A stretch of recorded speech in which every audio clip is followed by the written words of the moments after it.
como la de Rush, de hace 100 años más o menos, Pena y estructura social. Es decir, se ha publicado mucho material. Y hace poco, en Experiencia Ecuatoriana, decía un ex director del SNAI, que es el órgano que controla o debiera controlar el tema carcelario, y decía, es que el Estado no tiene control de las cárceles. Las cárceles, entonces, ¿por quién están controladas? Por los grupos delincuenciales que se han estructurado al interior de las cárceles. Y eso es una verdad. Y hace poco, el nuevo director del sistema carcelario, entiendo que es un general retirado, me parece, de la policía, no sé qué experiencia tenga en el tema penitenciario, y él dice, bueno, es que no tenemos herramientas jurídicas, dice. O sea que, perdone la expresión, o sea, no lee nada, no sabe que en el Código Orgánico Integral Penal, el tercer libro, está destinado al tema de la ejecución de las penas, a un régimen progresivo. No ha leído, no ha revisado que en el año 2022, en febrero del año 2022, el informe de la Comisión Interamericana de Derechos Humanos, que hizo una visita in situ a la cárcel ecuatoriana. Me refiero a la cárcel como institución. Y puso en el informe grandes verdades. Uno es que la cárcel ecuatoriana está autogobernada. ¿Autogobernada por quién? Por los grupos delincuenciales, que no se quedaron dentro de la cárcel. Y ese es el tema que debe motivar la preocupación de académicos y de quienes tengan interés en mirar el fenómeno de la cárcel hoy. Y hoy tiene ya, sin duda, carta de residencia, una de las maestrías en las que yo participo en la Universidad de Guayaquil sobre política criminal, y me pidieron que dé una materia de un tema importante, derecho penitenciario. Pero es que no hay legislación, o capaz, no sé, el director, si alguien no sabe, busque asesores, porque existen las reglas Mandela de Naciones Unidas del año 2015, que vinieron a modernizar las reglas mínimas de Naciones Unidas del año 1955. O sea, hay 70 años ya hay reglas. Y cuando uno comienza a revisar, porque están, si mal no recuerdo, en 122 reglas, las reglas Mandela eh, dan orientaciones o guías y le dicen, por ejemplo, dice que quienes trabajen en el sistema penitenciario tengan educación, formación profesional, etcétera, y que se trata de buscar la recuperación moral, espiritual y social basada en la salud y el deporte, dice la regla 4. Ustedes se ponen a revisar las reglas y dicen, pero bueno, ahí están las directrices, sí. Y si ustedes preguntan y yo les contesto afirmativamente, esas directrices de la regla Mandela, salvo alguna que no se entendió bien, porque en Ecuador, al igual que ha pasado en otras latitudes, y me refiero, por ejemplo, a la cárcel de El Salvador, las megacárceles son contrarias a las reglas de Naciones Unidas. La cárcel de El Salvador fue diseñada para 50.000 presos y hoy tiene ya 12.500. Y como decía una gran criminóloga venezolana, que yo quería también muchísimo, Rosa del Olmo, y como dice Paco Muñoz Conde de España, cuando creas nuevas cárceles, tienes que llenarlas, tienes que llenarlas. Y el tema carcelario, si uno, yo tengo apuntes, puedo enviarles en formato digital algunas de mis publicaciones, una reciente del año 2022, donde incluso cuando uno mira el sistema carcelario, no es para consolarnos, pero el sistema carcelario mundial, Estados Unidos 1972, ¿cuál era la tasa de presos? 350.000. Y ha ido subiendo. Y hoy Estados Unidos tiene una tasa de presos de 2 millones, punto 5. Tiene una tasa de encarcelamiento tan alta como también la tiene Rusia. O sea, aquí, mira a la izquierda o mira a la derecha. Hay un proceso de prisonización enorme. Y alguien piensa, hay que privatizar las cárceles. Y el presidente Biden, en uno de sus aciertos, dijo hace 2 años, en enero del año 2022, no más cárceles privadas, porque las cárceles privadas son un negocio, invierten, no es gratis, nadie hace nada gratis.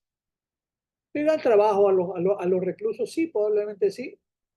Cobran por todo el servicio, hasta los grilletes electrónicos y todo el sistema de seguridad. La empresa privada le cobra. Y se calculaba que una empresa privada en el año 2021 había ganado más de 200 millones de dólares dando servicio, entre comillas, al sistema carcelario. Entonces, el tema es complejo, pero en esa lectura correcta, no obstante la tasa de prisionización que tiene Estados Unidos, la tasa de violencia que tiene Estados Unidos no es la más alta del mundo. Cuando medimos indicadores, por ejemplo, de muertes violentas por 100.000 habitantes, Estados Unidos cierra con alrededor de 7 muertes violentas por 100.000 habitantes. No obstante, Estados Unidos tiene más o menos, no sé, más o menos 310 millones de habitantes. Puede ser algo más. Pero, ¿cuántas armas hay en Estados Unidos? Tiene la población, las que están registradas y las otras también. ¿Por qué? Cuando hay un control para el tema de las armas, pues, el dumping, el contrabando de las armas y el mercado negro está a la vista. Porque esto hay que tener ideas claras. La primera economía mundial del mundo, economía subterránea, es el tráfico de armas, que maneja alrededor de 800 billones, 800.000 millones de dólares por año. Y la segunda economía mundial es el tráfico de drogas ilegales, que maneja alrededor de 550 billones de dólares por año, 550.000 millones de dólares por año. Pero a pesar de este arsenal de armas, Estados Unidos tiene una tasa de violencia que llega a 7 muertes por 100.000 habitantes, más o menos. Si nosotros extrapolamos esta idea, ¿qué pasa con el caso de Ecuador?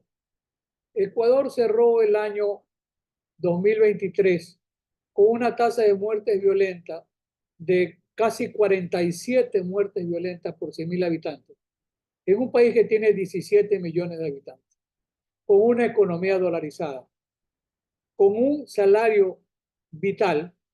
Yo antes hacía la broma y decía salario mínimo mortal. No tanto, porque el salario promedio está en $450 mensuales y Colombia, nuestro vecino, tiene un promedio de $400 mensuales. O sea, no es que es una cantidad de dinero con la que no se pueda vivir, no. Entonces, ¿qué ocurre? Si yo sitúo estándares de violencia, 1985, 86, había alrededor de 6 muertes violentas por 100.000 habitantes. Para el 2005 había ya 18 muertes violentas por 100.000 habitantes. Y luego viene el gobierno del presidente Correa. Mire, no hay que echarle la culpa ni al presidente Correa ni a la Constitución de Montecristi. No, el tema tiene que tener una lectura mucho más seria, porque a rato se dice, es que salió la base aérea de Manta, y como se fue la base aérea norteamericana, entonces aumentó el nivel de violencia. Falso, porque hasta el 2017 la base aérea de Manta norteamericana se va en el 2000. Ahora tenemos un acuerdo de cooperación que se empieza a hacer efectivo esta semana. ¿Qué ocurre? Se va el 2009 la base aérea de Manta. Y el nivel de muertes violentas fue decreciendo. Al 2017 llegamos a 5.8 muertes violentas por 100.000 habitantes. Y después, 2018, comienza a crecer al 9, al 12, al 14, al 22. En el 2022 habíamos llegado ya 22 o 23 muertes violentas. Y en el año 2023, 46, casi 47 muertes violentas.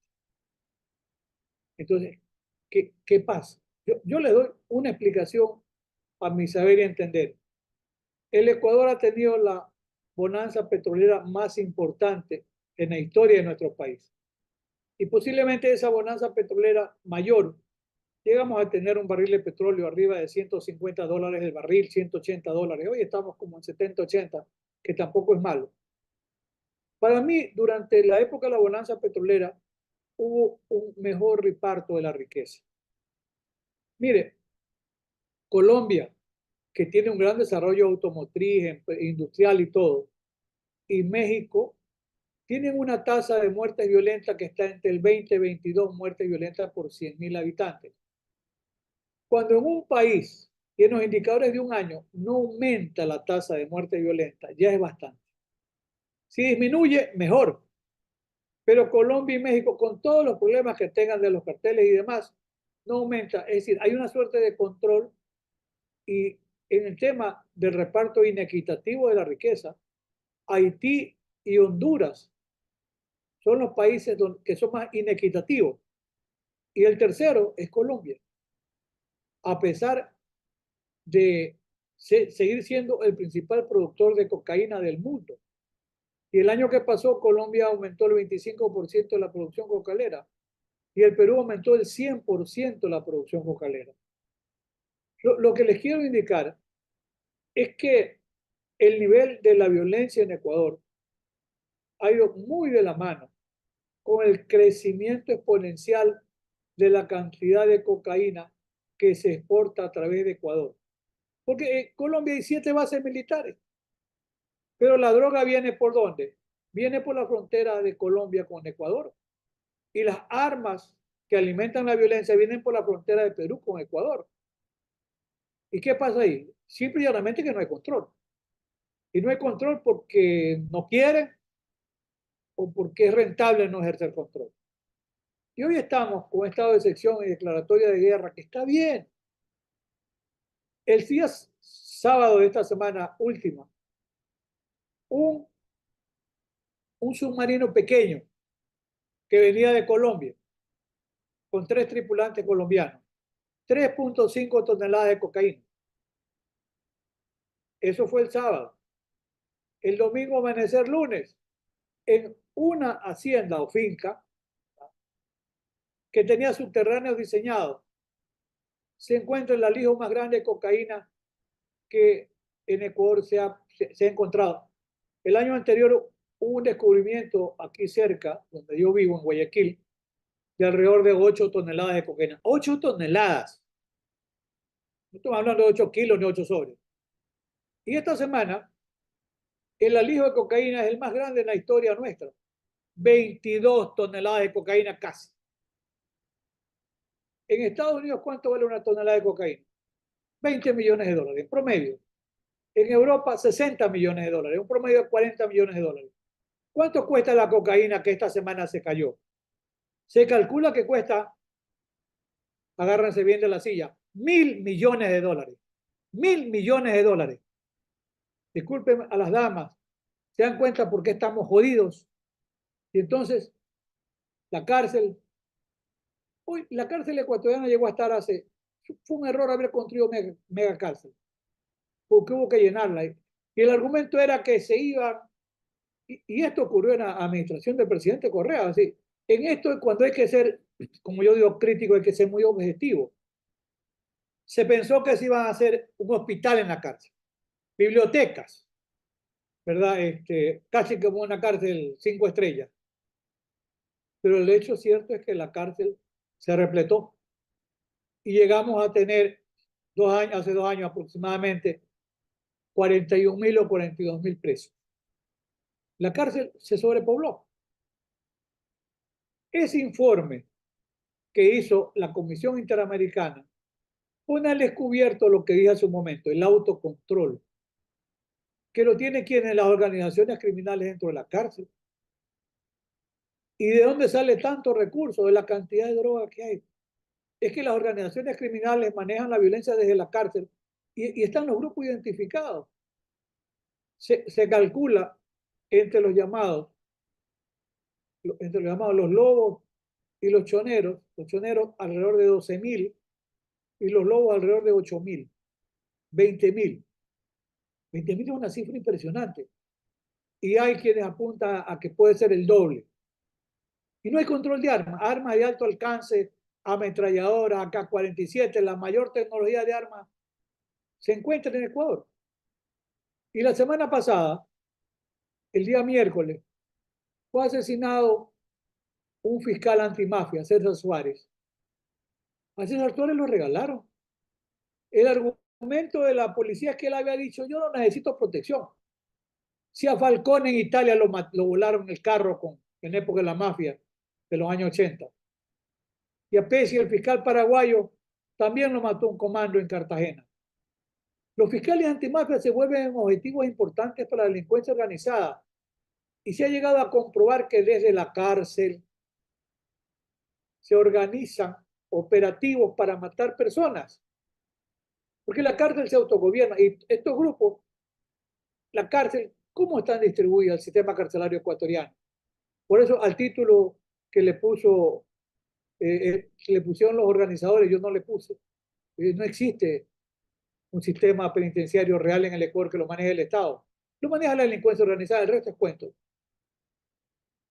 Y ha demostrado casos de investigación reciente y con la idea del fiscal Suárez, la policía, porque tenemos un sistema de vigilancia 911 hasta con reconocimiento facial que llegó a ser uno de los más importantes de América Latina.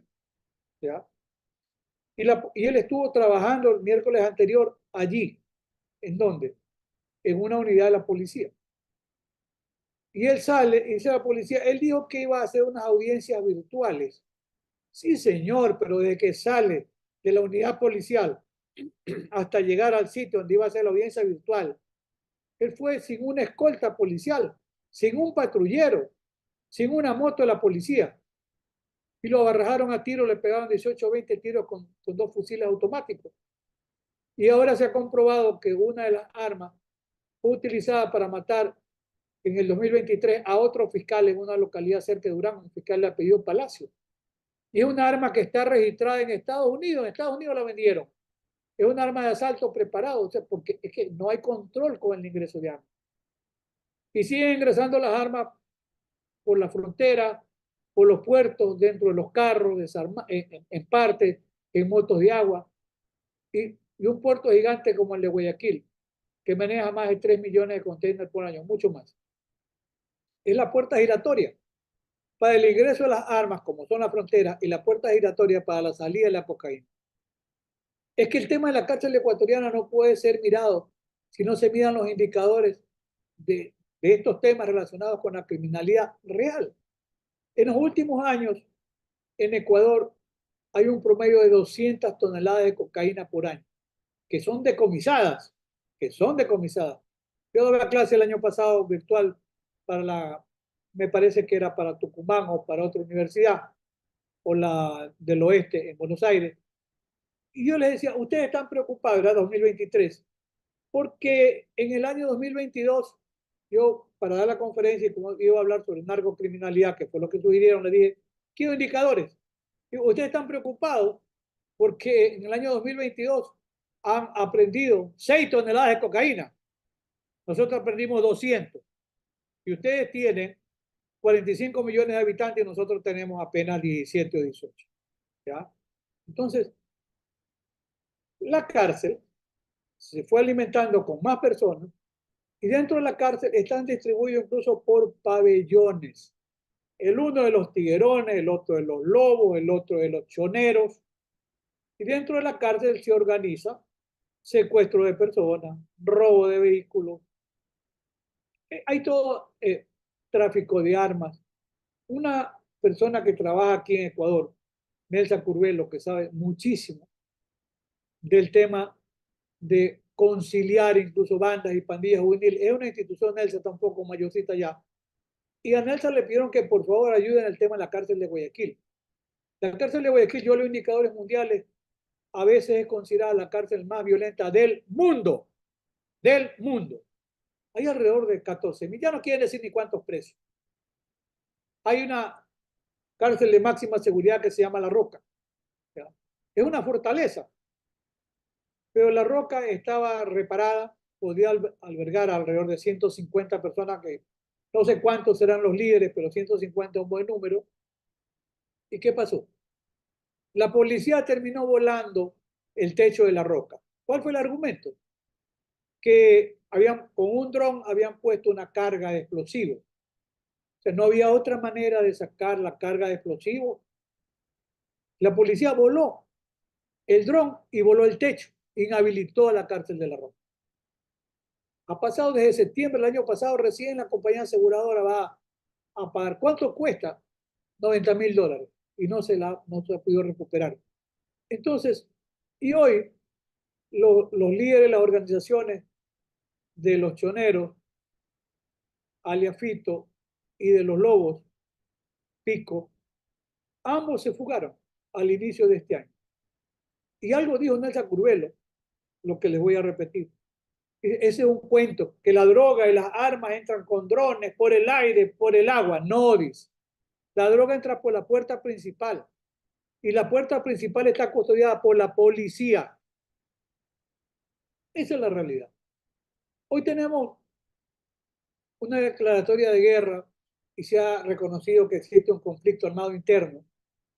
Porque, ¿y eso qué hace? En un estado de excepción, de acuerdo con la Constitución de Ecuador, el ejército es fuerza auxiliar de la policía. Pero con el reconocimiento de un conflicto armado interno, la preeminencia la tiene el ejército. Y está bien, el ejército es el que descubre las 22 toneladas de cocaína encaletadas en una finca. ¿Cuántas más habrá? No sé.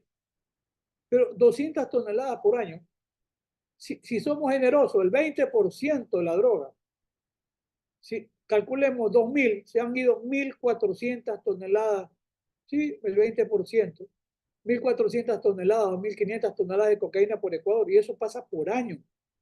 Entonces, es un gran negocio. Dentro de la cárcel se extorsiona, se contrata sicarios. Asesinaron hace 2 o 3 años a un presentador de televisión, Ruales. Se llegó a determinar quiénes fueron los ejecutores materiales, organizados desde la cárcel, ¿no? Hasta ahí llegó la historia.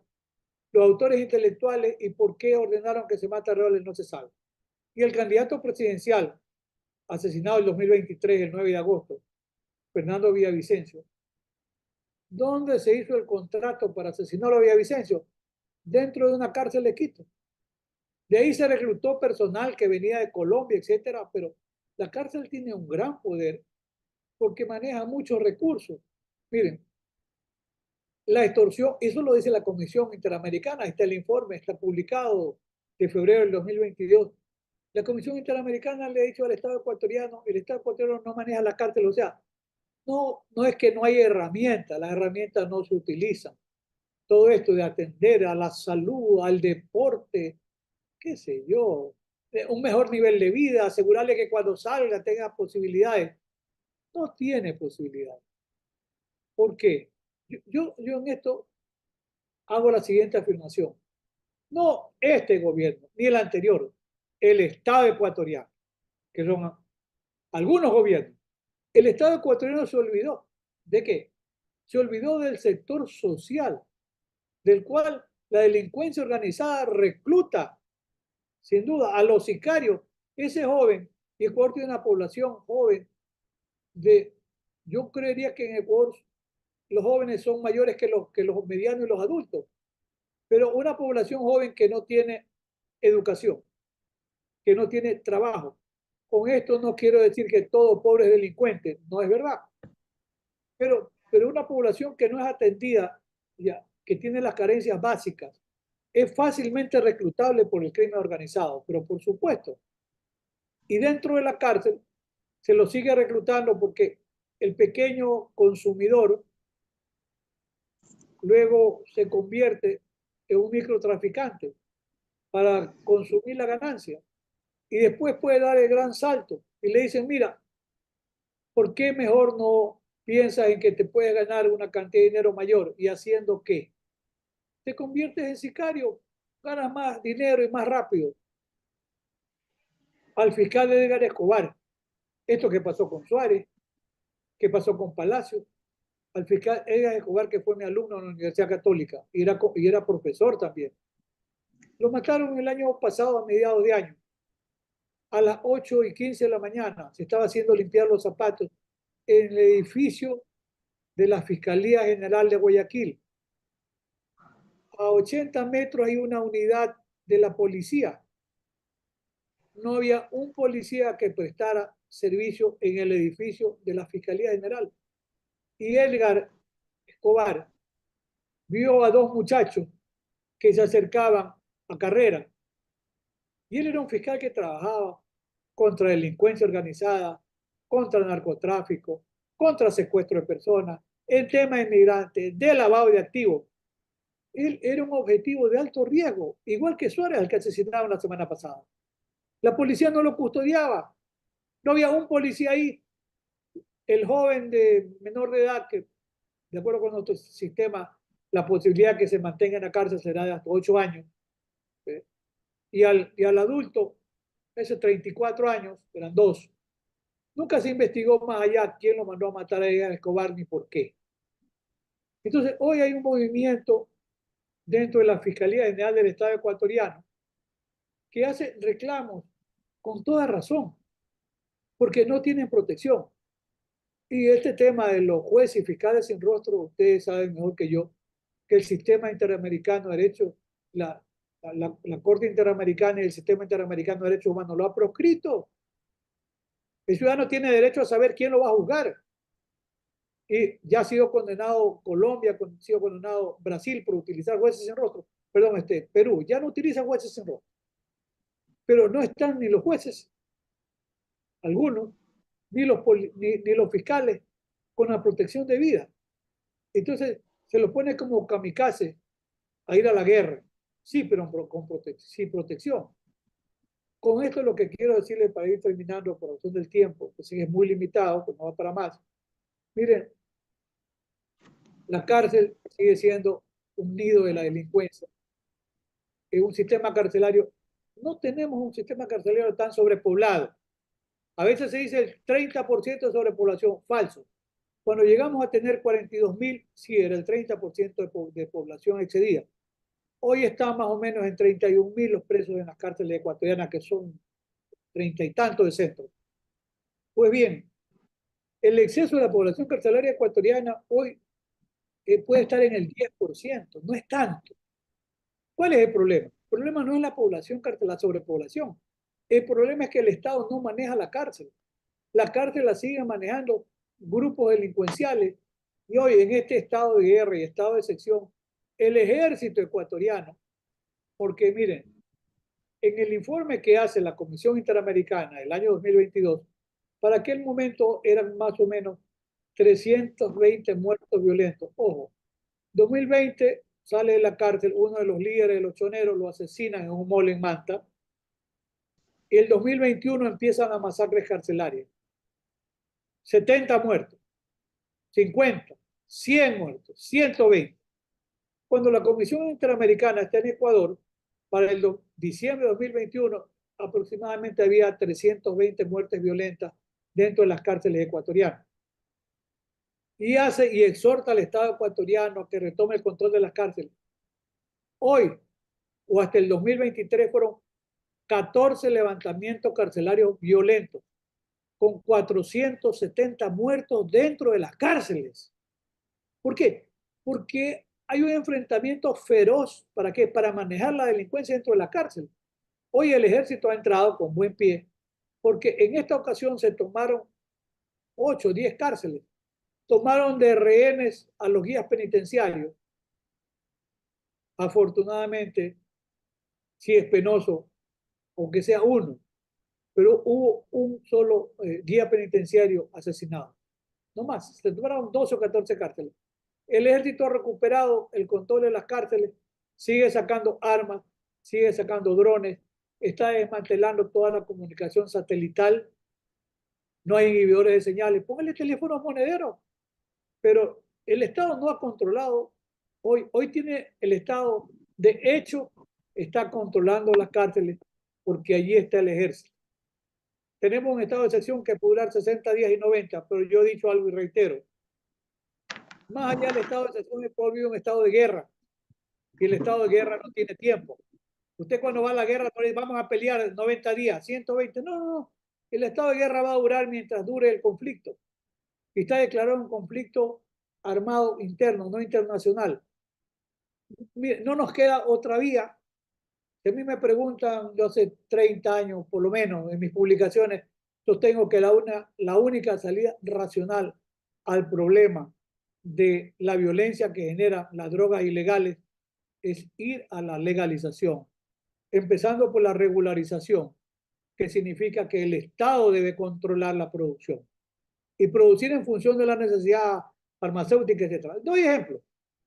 Como Estados Unidos en 1900, 2000, a ver, Estados Unidos dicta la enmienda en 1919, la prohibición del alcohol. Se creía que se iba a manejar la violencia de la mafia ítalo-norteamericana. La delincuencia organizada no es de ahora, hace 100 años existía la mafia de Al Capone, Albert Anastasia. Pero se dan cuenta que eso no baja el nivel de violencia. Y la prohibición tenía ese costo. Había que vender lo prohibido, había más ganancias. Y dice, no, después de 14 años, en 1933, la única enmienda en Estados Unidos que ha sido reversada. Dice, no, hay que mantener control de calidad y el Estado va a ser partícipe incluso de las ganancias. Sí, ¿y por qué no se puede hacer lo mismo? Hoy Estados Unidos, 20 estados por lo menos, más me parece, tienen de alguna manera ya regularizado el tema de la marihuana, porque la marihuana la producen. ¿Cuál es el problema en el tema de las drogas ilegales como la cocaína con esta cantidad impresionante de dinero que mueve? El lavado de activos. Como dice bien de Souto en España, el lavado de dinero.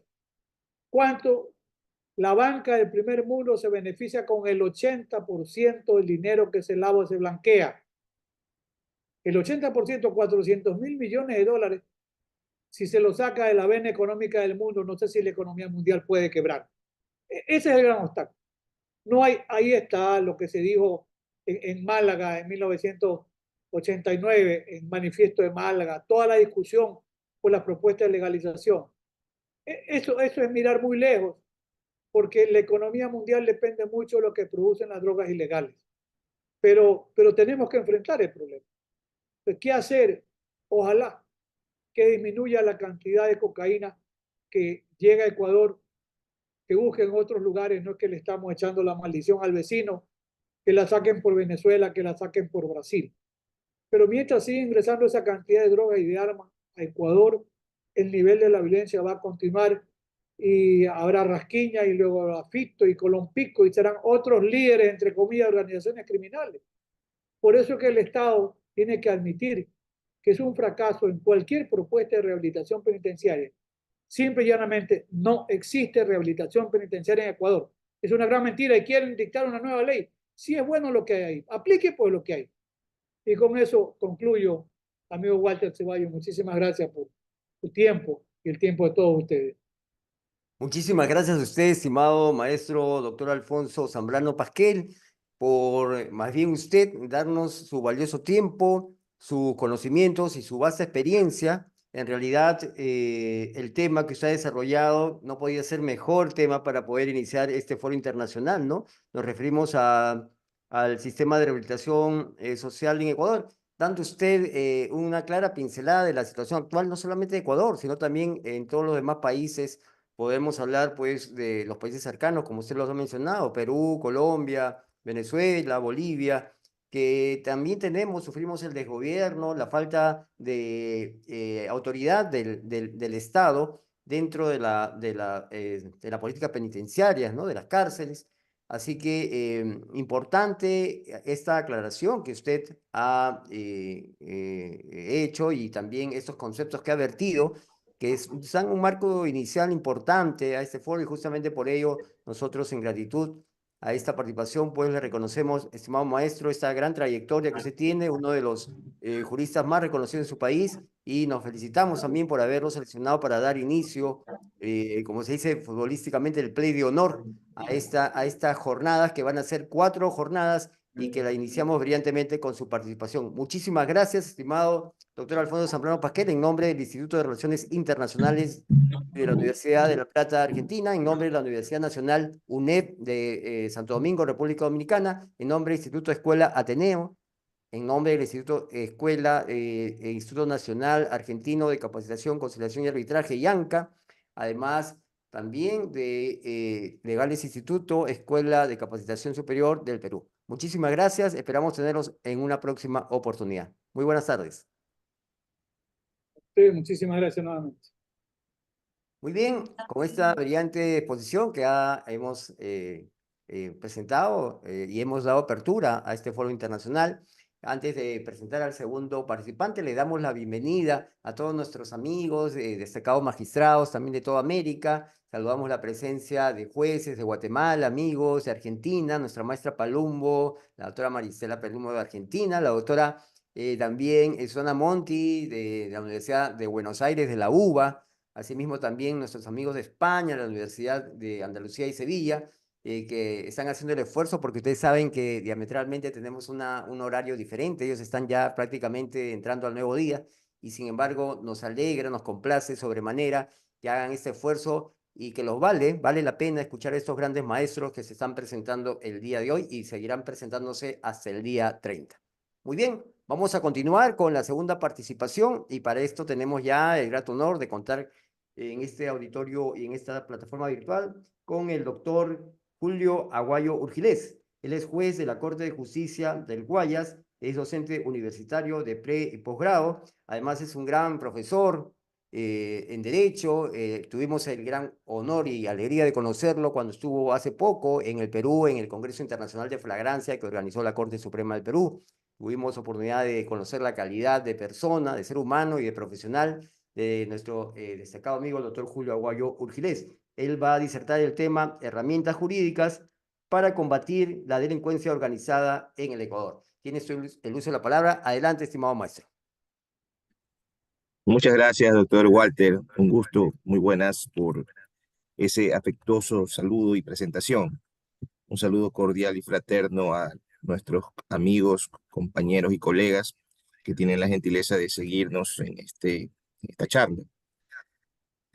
Y mi agradecimiento, además de haber tenido la gentileza de invitarme con este distinguido grupo de profesionales de la academia y de la Administración de Justicia, también obedece a que se analice la situación del Ecuador, que lamentablemente las últimas noticias, que son de conocimiento mundial, determinan la existencia de graves problemas que han generado una situación que inclusive dio la vuelta al mundo con temas tales como el secuestro de periodistas en plena transmisión, ataques coordinados a unidades judiciales, trataron de tomarse hospitales, fueron momentos realmente de dolor y en medio de tantas situaciones adversas,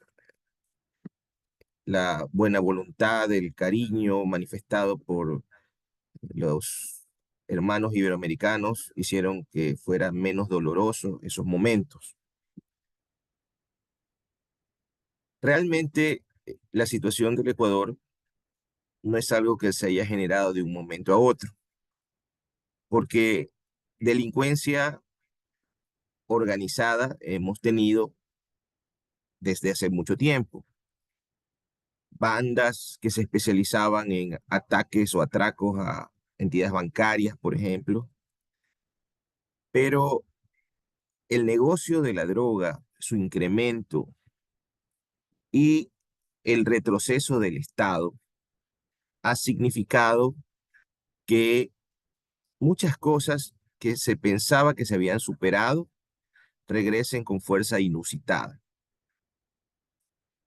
Ecuador vivió momentos también de violencia, no al nivel que tenemos en la década de finales de los años 90, sobre todo al inicio del siglo XXI, como producto de un hecho económico político que provocó una tremenda afectación del tejido social. Me refiero específicamente a lo que conocemos en Ecuador como el denominado feriado bancario, que significó que miles de personas vieran su dinero congelado, la necesidad que tuvo el gobierno de aquella época de utilizar como herramienta de última ratio la dolarización que pulverizó los recursos que teníamos en aquel momento. estableciendo un cambio de 25.000 sucres por dólar. Y eso se tradujo en quiebra de negocios, se tradujo en pobreza. ¿Y cuál fue la reacción de la sociedad para tratar de superar esta situación? La migración. Se generó un movimiento migratorio enorme dirigido sobre todo a Estados Unidos y a Europa. Y esa salida masiva de cientos de miles de ecuatorianos generó que las familias, como estaban concebidas de manera tradicional, simple y sencillamente se evaporaran. No solamente un padre viajaba, a veces viajaba padre, madre, tíos, y quedaban decenas de miles de niños a cuidado de ni siquiera familiares cercanos, a veces de conocidos o de vecinos. Y ese fue el germen del surgimiento de las pandillas urbanas, que en su momento eran generadores de los principales actos de violencia. Las principales o las más conocidas, se llegó a mencionar que habían cerca de 400 pandillas, fueron los denominados o conocidos como Latin King y los Nietas, cuyo enfrentamiento marcaba de sangre nuestras ciudades. Sin embargo, hay momentos de la historia donde se producen inflexiones positivas y una de esas fue el cambio del paradigma constitucional y también institucional que se generó a raíz de la Constitución del año 2008. Porque a partir de esa norma suprema que comenzó a permear legislación infraconstitucional y a remodelar la estructura estatal, surgieron proyectos que generaron el descenso de una manera muy, muy importante, como lo dijo el maestro Zambrano, con relación a la tasa de los homicidios. Uno de los momentos tal vez más trascendentes, cuyo impacto tiene que ser analizado, fue la denominada pacificación de las pandillas, cuando sobre todo los Latin King y los Nietas fueron reconocidos como agrupaciones urbanas y eso contribuyó de manera significativa en la disminución de la violencia. Pero dentro de esta reestructuración institucional existieron nuevas organizaciones, nuevas instituciones con finalidades específicas. Por ejemplo, el Ministerio de Justicia, que tenía a cargo la rehabilitación social, el manejo de las cárceles. El Ministerio de Gobierno se dividió en Ministerio de Gobierno encargado únicamente de la política y el Ministerio del Interior que se encargaba de la seguridad. Se creó un Ministerio Coordinador de Seguridad. Se generaron modelos de gestión para la policía con apoyo internacional con la finalidad de establecer una gestión por procesos que permite establecer los pasos necesarios para la producción o generación de productos y asimismo determinar cuándo no se cumplen esos procedimientos para buscar correcciones en tiempo real. Por ejemplo, se establecieron los que se denominaban los circuitos y subcircuitos, que eran mecanismos de control del trabajo policial.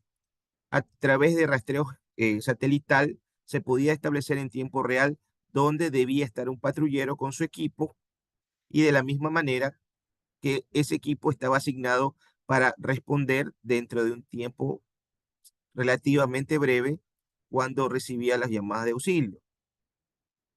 Este modelo de gestión también hizo énfasis en acercar la policía a la ciudadanía, la denominada policía comunitaria.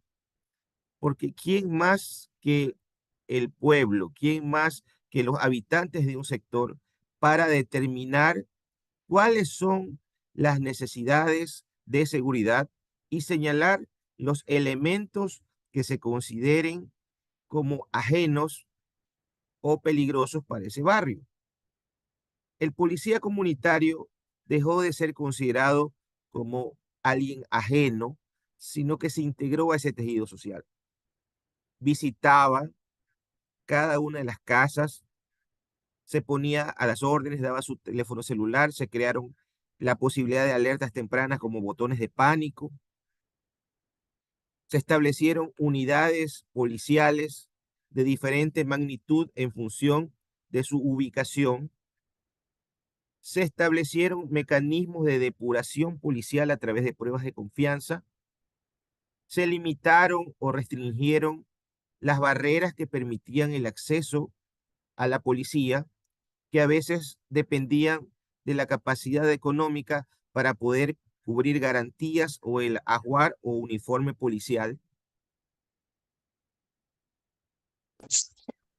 Algo también importante fue condicionar los ascensos a la productividad, esto es al número de arrestos, a los operativos, y comenzamos a ver oficiales de Estado Mayor dirigiendo operativos, haciendo patrullaje, porque era su obligación hacerlo si deseaba seguir en la carrera policial. A nivel justicia, existieron varias mejoras relacionadas como la infraestructura física, construyendo unidades judiciales para acercar la justicia a los usuarios con la finalidad de ir limitando las barreras. Porque en ciertas ocasiones, lo que en un mapa podría parecer como una distancia corta, en la realidad significaba horas y horas de espera para que algún medio de transporte pudiera llevar al usuario a esta unidad judicial. Se trataron de construir unidades judiciales acercando a la justicia a los usuarios y generando modelos de atención de acuerdo a la necesidad de servicio y la capacidad que se tenía en aquella época. Por ejemplo, uno de los proyectos más exitosos que se hizo en aquel momento fue el modelo de gestión de atención en flagrancia. Se construyó toda una estructura que nacía de una gerencia de coordinación de flagrancia que manejaba el control de más de 300 puntos de flagrancia que se tenía. Comenzaron a desarrollarse y construirse unidades judiciales de flagrancia adaptadas al modelo de gestión. Tuvimos las visitas de muchos queridos y entrañables magistrados de varios países que venían a visitarnos para conocer cómo era nuestro modelo de gestión. Pero ¿cuál es la importancia de un modelo de gestión en la administración de justicia? Porque históricamente Ecuador ha pasado por tres momentos. En el primero era el de la oficina individual del juez, donde el juez prácticamente era el gerente de su despacho. Él tenía que ver la manera de cómo podía financiar papel, los insumos básicos, había escasez de personal, había limitaciones tecnológicas, que prácticamente no existía ningún tipo de tecnología, y lo que generaba realmente era una situación de atraso en el despacho, lo que generaba era una situación de inconformidad de los usuarios y finalmente lo que generaba era un sentimiento de impunidad. ¿Por qué? Porque los procesos lentos significaban que no existían resoluciones, significaba que si se había dictado una medida cautelar de prisión preventiva, esta caducaba por su excesiva duración y como, salvo los delitos de corrupción pública, como cohecho, peculado, enriquecimiento ilícito y concusión, no se podía juzgar en ausencia de los otros delitos. Por lo tanto, si la persona no se encontraba vinculada al proceso, lo más probable era que ese proceso iba a concluir en impunidad. Con las unidades judiciales, las miles de caducidades de prisión preventiva disminuyeron a niveles de prácticamente no existir. Los tiempos de juzgamiento en flagrancia de 24 horas, que es lo máximo que había en aquella época, comenzaron a ser suficientes para procesar, porque en el modelo de gestión de flagrancia se trató de unificar todos los que integraban el sistema: jueces, fiscales, defensores públicos, peritos, cámara de Gesell, salas de videoconferencia, en un solo edificio para evitar la revictimización, incluyendo entradas diferenciadas para que no existiera en un mismo lugar la víctima, no se cruzara con el victimario, no se cruzara con los familiares, lo que podría generar algún tipo de amenaza o intimidación. Hablamos de un primer momento, el de la oficina individual del juzgador. Luego pasamos a otro modelo, el modelo de juzgados corporativos. Se buscaba unificar juzgados de acuerdo a una materia para compartir recursos, es decir, funcionarios que hacían actividades para los juzgados que estaban en ese grupo. Ese modelo también en Ecuador no funcionó. Generaba que al final no se podía establecer quiénes realmente eran los responsables de haber recibido o no el escrito, de dónde se encontraba el proceso, etcétera, etcétera. Y luego pasamos al último modelo, el modelo de unidad judicial. En este modelo, el juez es alguien que se dedica exclusivamente a ser juez, y todo lo que significa la parte administrativa corre a cargo de un funcionario administrativo conocido como coordinador. De tal suerte que a través del coordinador se deben gestionar los requerimientos de material, de personal, de asistencia tecnológica, etcétera, etcétera. Este modelo de gestión que se aplicaba y se sigue aplicando, obviamente debe ser perfeccionado, sobre todo con, con la aplicación de las modernas tecnologías, como el expediente digital, como el parte electrónico, como cosas tan sencillas como evitar la transcripción de audiencias, que a veces significaba que de los pocos funcionarios encargados en un juzgado de apoyo, funcionarios administrativos, tenía que pasar escuchando audios y transcribiendo durante toda su jornada lo que se dijo en una audiencia anterior. A través de grabaciones, está el CD, hay un acta resumen. Eso significó ahorro de costos, eso significó inclusive hasta eliminar una pequeña cadena de corrupción, porque a veces los tiempos para que salieran las actas transcritas significaba que alguien tenía que pagar para que eso se hiciera más rápido. Con las actas resúmenes, eso se eliminó. Modelo de gestión de violencia contra la mujer con primera acogida, es decir, cuando alguien llegaba víctima de la violencia, era recibida por una psicóloga,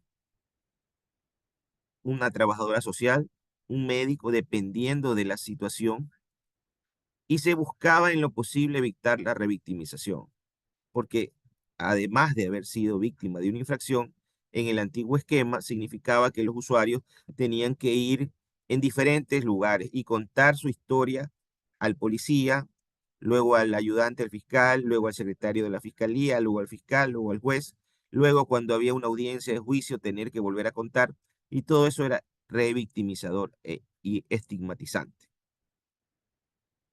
Mejoras jurisdiccionales, el sistema penitenciario, se construyeron cárceles, se trató de darle la posibilidad de rehabilitación a través de educación virtual, se establecieron algunos centros de rehabilitación de alta seguridad, en el caso específico lo conocen como La Roca, siendo un símil esta prisión famosa de San Francisco, Alcatraz.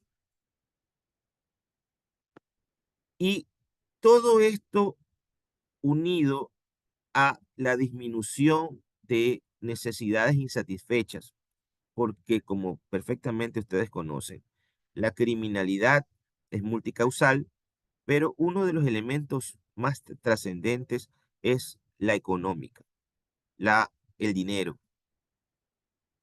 A mayor estado, estos organismos, estas organizaciones criminales, que sí existían, porque no es una situación que es de reciente data, porque la organización criminal de mayor número de integrantes se la denomina los choneros.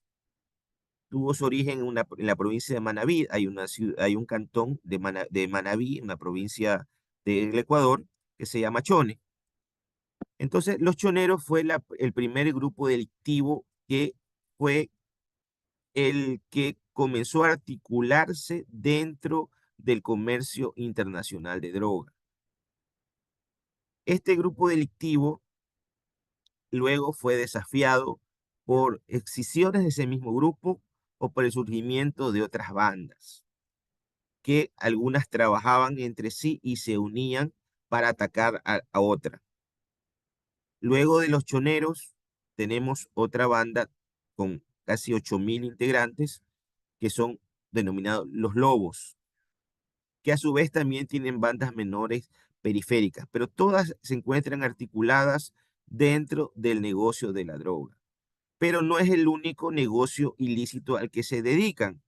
¿Por qué? Porque, por ejemplo, el caso de los lobos, se ha determinado que adicionalmente al manejo de narcotráfico, se relacionan también con la explotación ilegal de minas, con la extorsión, con sicariato y obviamente también con delitos conexos como el lavado de activos. Dentro de la evolución de la delincuencia organizada, la primera fase, cuando existe Estado, cuando hay un control adecuado, hubo toda esta reforma constitucional, de infraestructura, de modelos de gestión, porque también tuvimos un cambio legislativo, no solamente la Constitución, sino también el Código Penal, porque era una norma bastante antigua, fue cambiada por un Código Orgánico Integral Penal a partir del 2014, que trataba de unificar en un solo cuerpo legal todo lo relacionado al fenómeno penal, en su faceta sustantiva, su faceta ejecutiva y su faceta adjetiva, es decir, derecho penal, sustantivo, derecho procesal penal y derecho de ejecución de penas. Este Código Orgánico Integral Penal estableció nuevas figuras que anteriormente no existían, estableció nuevos procesos o procedimientos que anteriormente no existían, mucho más rápidos, mucho más eficientes, y sobre todo permitió constitucionalizar en gran parte el derecho penal, porque nuestro Código Penal hasta el 2014 tenía un núcleo duro que bebía del Código Penal belga de 1873, que a su vez se remontaba al Código Napoleónico, con ciertos implantes del Código Rocco y algunas reformas totalmente asistemáticas. Nuestro Código Penal, que duró hasta 1900, hasta el 2014, necesita urgentemente no solo una reforma, sino un cambio paradigmático. Nuestra justicia procesal tenía un código relativamente reciente, del año 2000, que había tenido 14 reformas, que sin embargo trató como algo positivo de instaurar el sistema de oralidad para que los procesos sean más rápidos. Sin embargo, este código era realmente inaplicable con un código penal muy antiguo. Y existía también un código de ejecución de penas que buscaba rehabilitar a las personas, pero el problema era que cómo se podía rehabilitar a alguien que para la sociedad nunca había estado realmente habilitado. Reformas legales, reformas institucionales, disminución de necesidades básicas insatisfechas, disminución de la pobreza en general. Sin embargo, posteriormente, y sobre todo es bastante sencillo encontrar fechas señeras tanto para lo positivo como lo negativo. A partir del 2017 comenzamos a retroceder en todo lo que se pudo conseguir anteriormente, lo que no obedece única y exclusivamente a decisiones políticas erradas o no, sino a cambios a nivel macroeconómicos, cambios en el negocio de la droga, el surgimiento de nuevos mercados, la disminución de los mercados tradicionales, la aparición de nuevos tipos de drogas, y eso generó a su vez que se tenga que reorganizar la delincuencia organizada, valga la redundancia. ¿Por qué? Porque como había ido creciendo, tomando aquellas personas, sobre todo excluidas, porque no, como dijo el maestro Zambrano, no todo pobre tiene que ser delincuente, pero vamos a encontrar que la pobreza, la ausencia de oportunidades es un caldo de cultivo perfecto para el surgimiento de organizaciones criminales. De hecho, el día de ayer, en una noticia bastante conmocionante, encontramos que en un barrio de Guayaquil conocido como Nueva Prosperina, que es considerada ese barrio como uno de los lugares más peligrosos, no del Ecuador, no de Latinoamérica, sino del mundo, encontraron un sistema dirigido por un grupo delictivo donde controlaban 5.000 casas en las cuales reclutaban y hacían vivir a niños de 12 años, a quienes les cobraban por la vivienda y la subsistencia mediante su empleo en el sicariato, es decir, en matar por dinero. También se ha escuchado sobre la existencia de academias de sicariatos donde se recogen desde temprana edad, aprovechándose también de la normativa que establece tratamiento diferenciado para las personas que no han cumplido la mayoría de edad, esto es niños, niñas y adolescentes, que tienen un sistema diferenciado en cuanto al proceso y a las sanciones que se denominan medidas socioeducativas.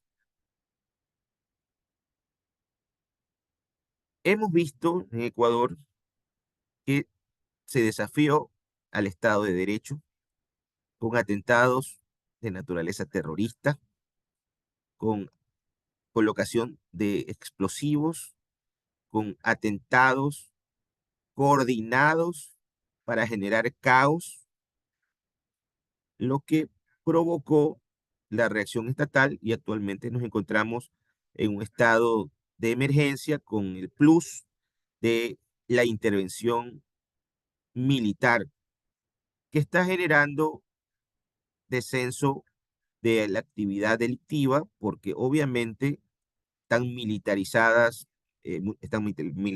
muchos sectores, se están tomando decisiones que debían haberse tomado anteriormente, tratando de recuperar el control de los centros de rehabilitación. Cuando surgieron las masacres con situaciones realmente abominables, con videos que circularon por las redes sociales, de desmembraciones, de situaciones terribles, se basaba sobre todo en que el Estado había perdido el control de estos centros de rehabilitación, donde la clasificación de las personas privadas de su libertad no estaba en función de la peligrosidad o tipo de delito, sino de su afinidad o vinculación con una organización criminal. Entonces había pabellones de los lobos, de los choneros, de los Latin King, etcétera, etcétera. De hecho, cuando se dictó el decreto donde se militarizó la reacción estatal, aparecieron nombres de grupos criminales realmente desconocidos, porque más o menos se tenía conocimiento de grupos como los choneros, chone killers, lagartos, tiguerones, las águilas, fatales, pero aparecieron grupos que, que prácticamente eran desconocidos por las personas. Algunos con nombres hasta chistosos, como el Cuartel de las Feas, que está tomado obviamente de una novela colombiana, los gángsters, etcétera, etcétera. Entonces, estos grupos criminales han crecido frente al debilitamiento estatal. ¿Cómo solucionar esto? Ya el gobierno actual, el presidente Noboa, ha tomado la iniciativa de reaccionar a través del despliegue militar, haciendo operaciones dirigidas a la captura de blancos es- específicos de alto nivel, como se denomina, porque son considerados grupos terroristas. Se ha logrado, luego de un operativo muy tenso, pero finalmente podríamos llamar exitoso, pues se recuperó una cárcel donde estaban centros de rehabilitación, donde habían decenas de guías penitenciarios que son los agentes de autoridad dentro de estos centros, con una baja, la muerte de un guía lamentablemente en la ciudad de Machala, si mal no recuerdo. Se ha cortado el internet, se ha cortado la televisión satelital que recibían las personas privadas de su libertad. Porque no solamente el negocio de la droga es el que lo financia, sino que también se ha incrementado de una manera exponencial las extorsiones, que la mayoría salen de las mismas penitenciarías, porque al no existir inhibición del teléfono celular ni de la capacidad de Internet, se recibían llamadas amenazantes y ha surgido un delito que anteriormente no teníamos conocimiento, que lo denominan las vacunas. Muchos de estos grupos delictivos se financian con este tipo de extorsión denominada vacuna. Contactan con personas que no necesariamente pudientes, porque han tomado contacto con escuelas fiscales, con barrios urbanos marginales, donde en función de la actividad a que se dedican las personas, su casa, tienen que pagar protección. ¿Protección de quién? De ellos mismos. ¿Y qué pasa si no se paga la protección? Amenazas, puede seguir creciendo a disparos, explosiones, inclusive asesinatos. Y estas vacunas, por su cantidad y generalización, supera con creces las capacidades de la Policía Especializada de Extorsiones. La unidad la UNACE, la Unidad Antisecuestro y Extorsión, que es una policía de élite, una de las mejores unidades de la policía ecuatoriana. Sin embargo, se ve superada por los miles de casos que se producen.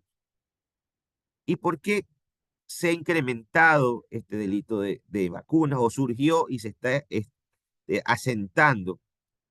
Básicamente, según algunos analistas, por la el cambio del negocio de la droga en cuanto a los mercados y la necesidad de cubrir los gastos que genera mantener, en el caso, por ejemplo, de los lobos, a 8.000 personas. Se calcula que hay más o menos 60.000 personas integrantes de estos grupos delictivos organizados.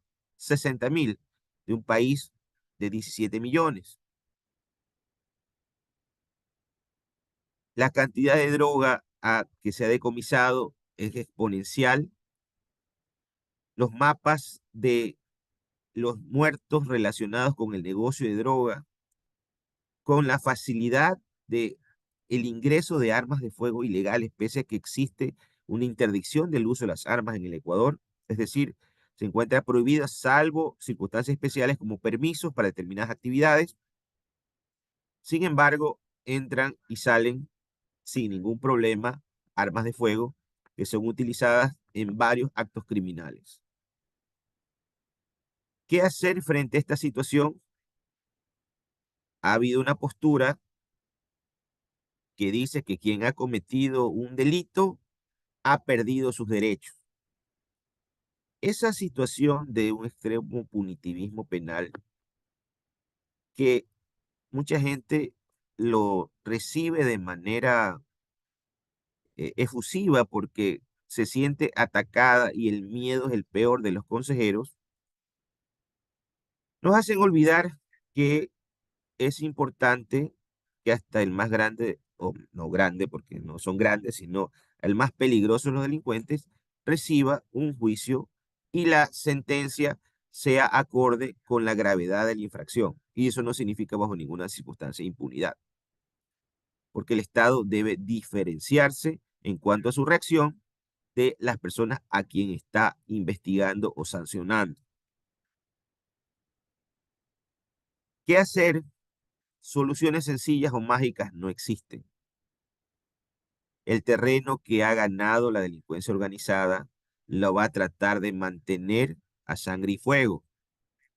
Sin embargo, se están dando los pasos.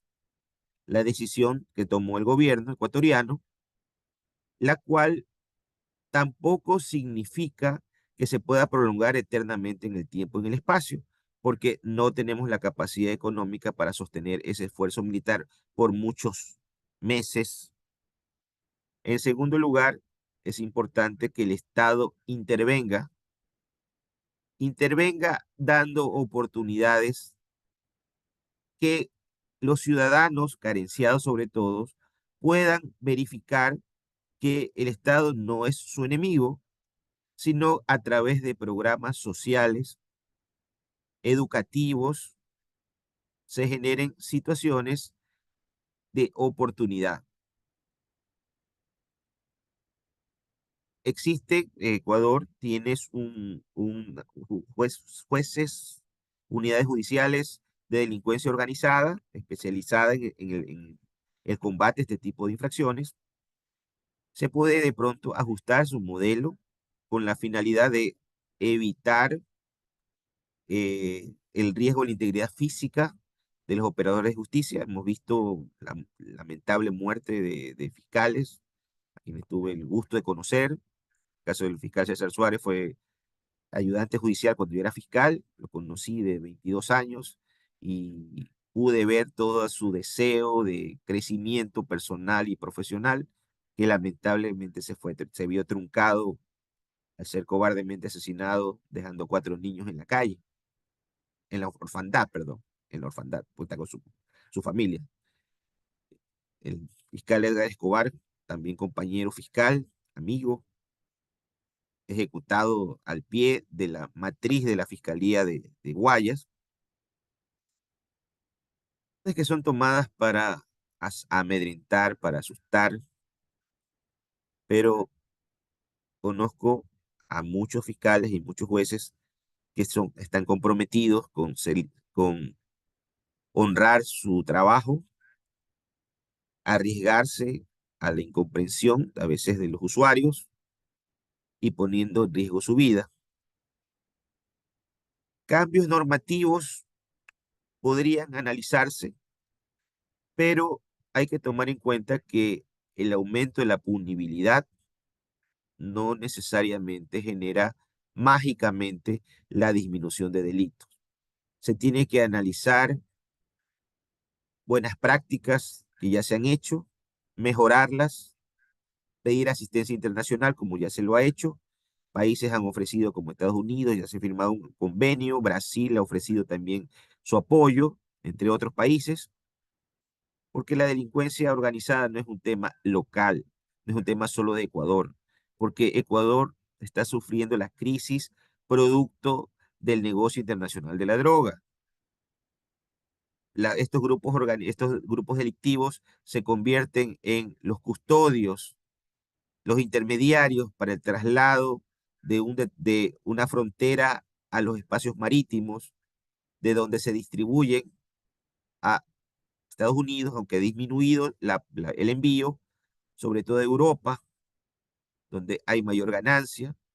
Se está descubriendo gran cantidad de droga, España, en Portugal. Se tiene que volver al control de los centros de rehabilitación, como ya se está haciendo, mantenerlo. Muchas veces se decía, no importa que haya masacres en la penitenciaría, porque allí solamente hay delincuentes y es mejor que se maten entre ellos.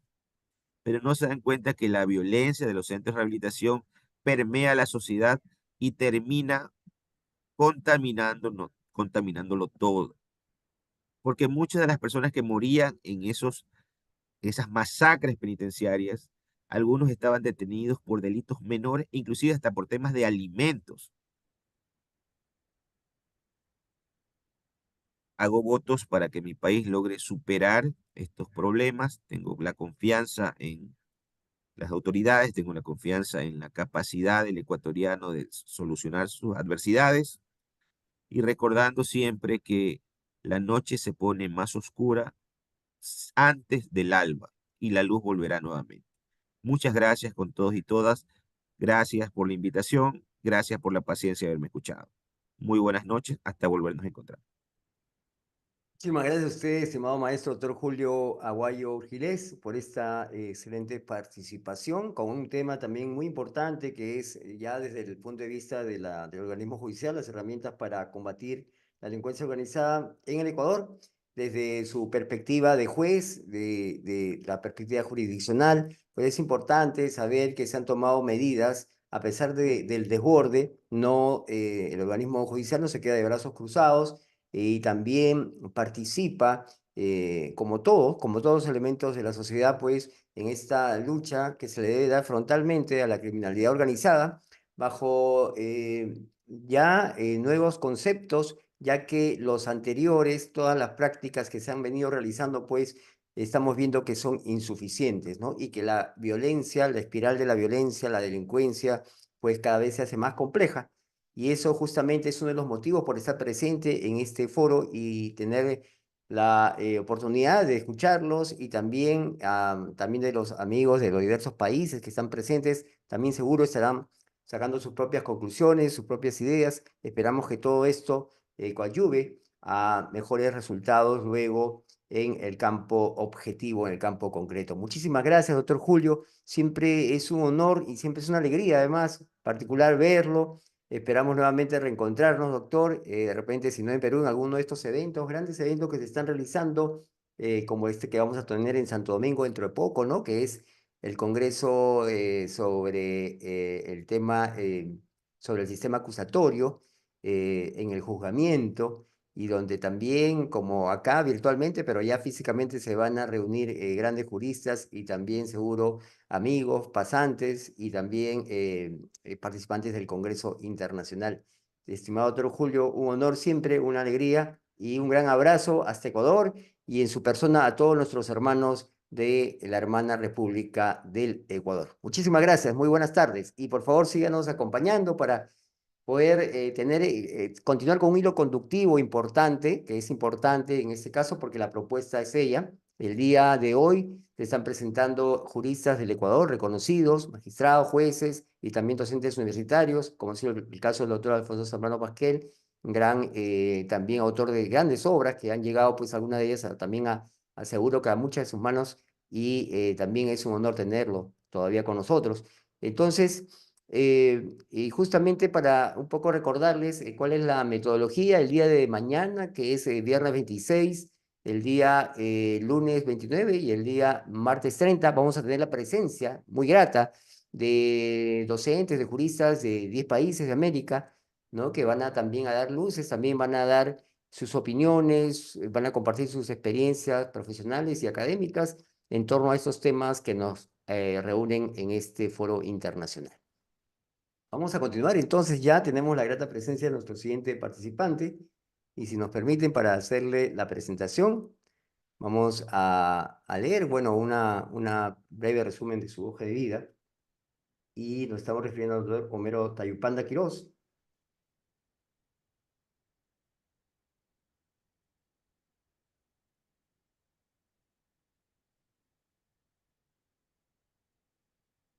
El doctor Homero Tayupanda Quirós es magíster en Derecho Constitucional y magíster en Derecho Empresarial, ambas por las Universidades de Especialidades del Espíritu Santo, la UES. Es además juez de garantías penales y constitucionales. El doctor Homero Tayupanda Quirós nos va a hablar sobre el tema de las empresas y crimen organizado, ¿no? Como lavado de dinero a través de personas jurídicas. Bienvenido, estimado doctor Homero Tayupanda Quirós. Tiene usted el uso de la palabra. Muy buenas tardes. Adelante, por favor.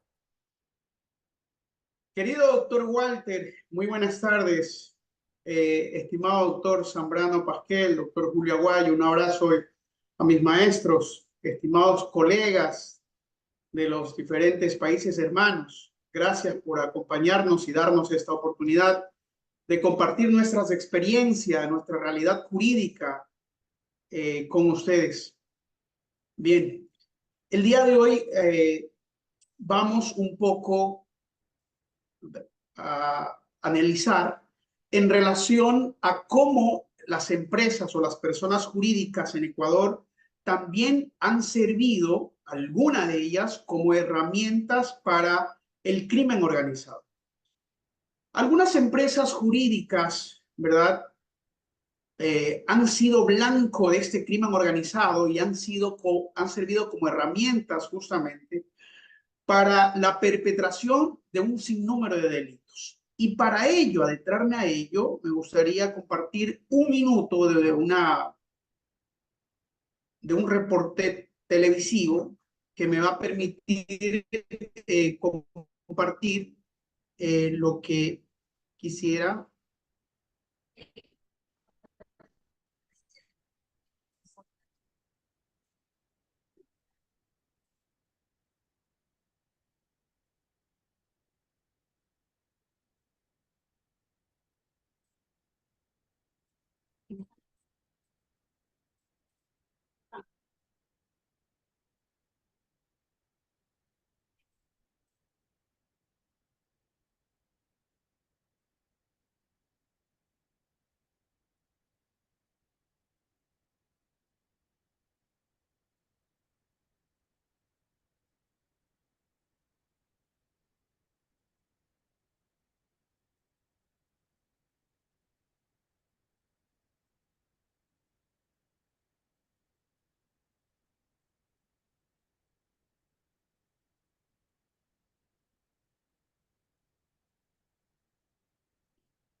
Muy bien.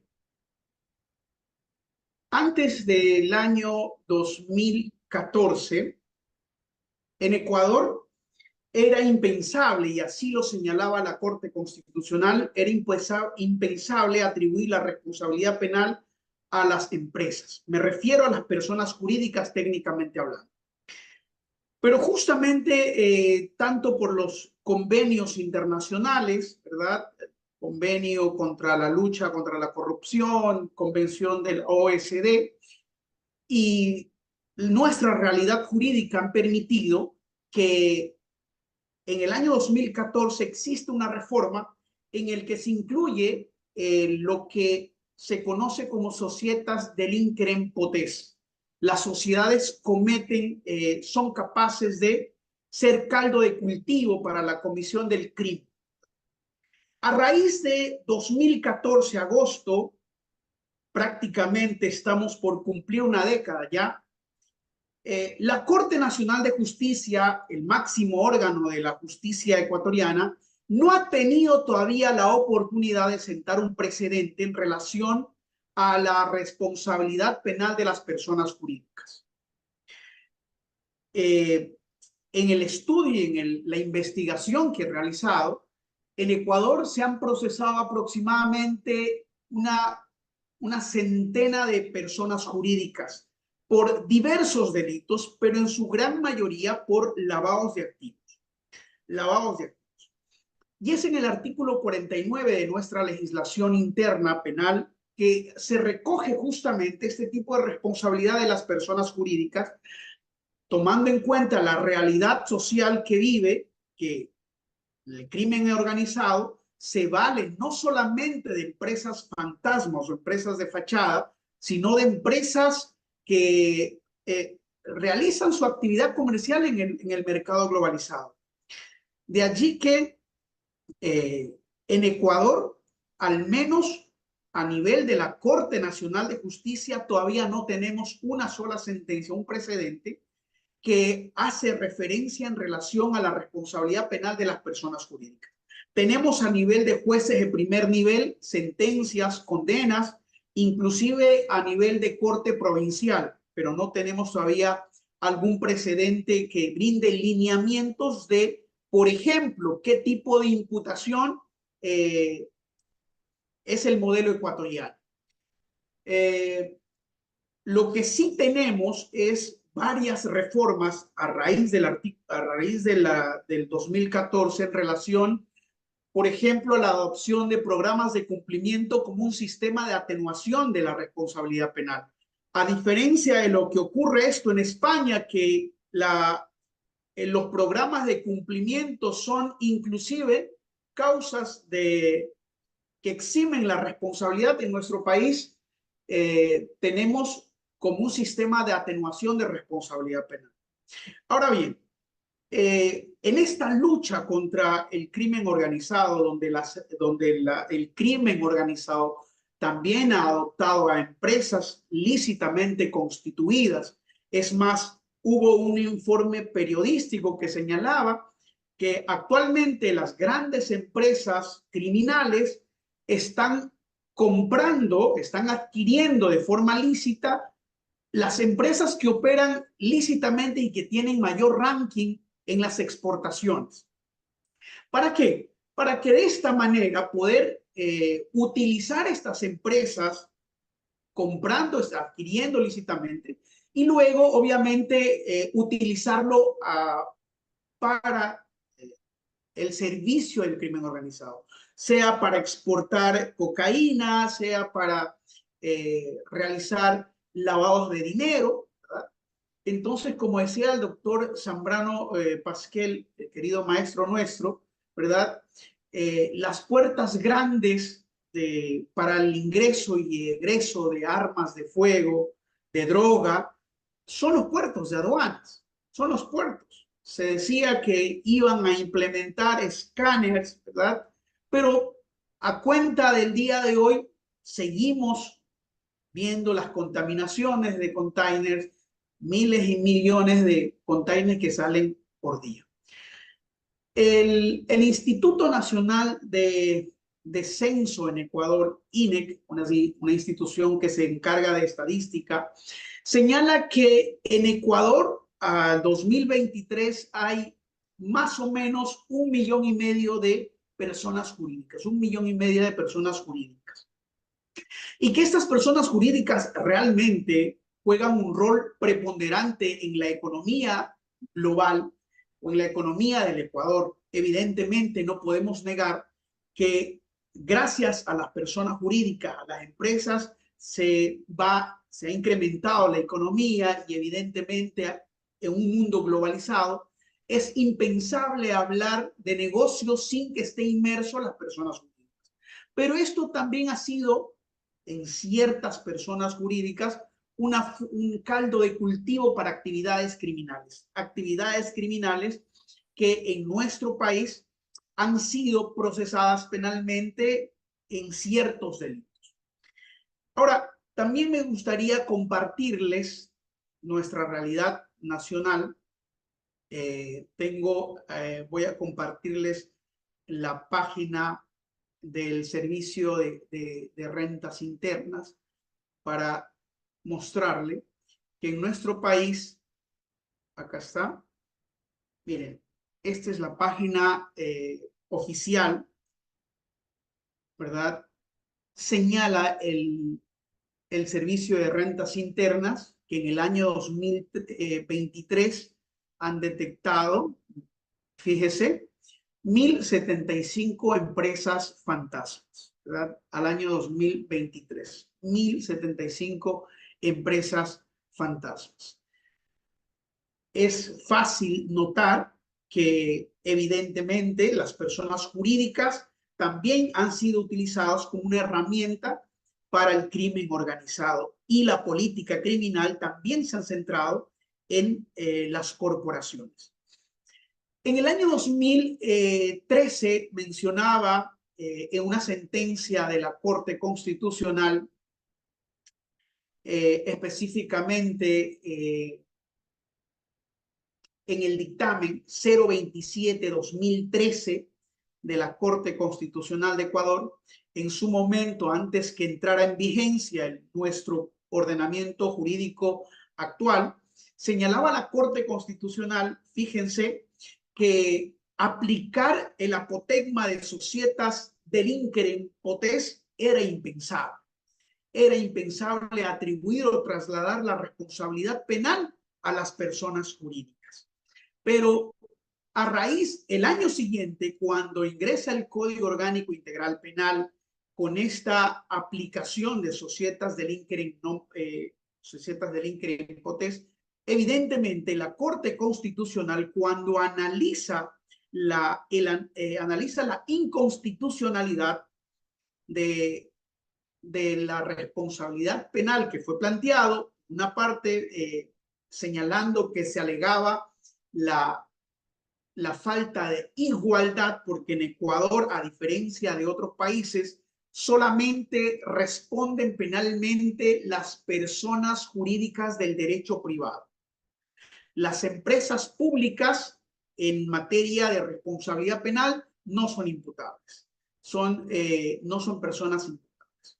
Entonces, ya en el año 2018, nuestra Corte Constitucional validaba, ¿verdad?, que se pueda responsabilizar penalmente a las personas jurídicas. Y la Corte reflexionaba y lo hacía muy bien porque señalaba que las personas jurídicas que son centro de imputación, centro sujeta de derechos y obligaciones, son también un caldo de cultivo y pueden ser utilizados como una herramienta para el crimen organizado.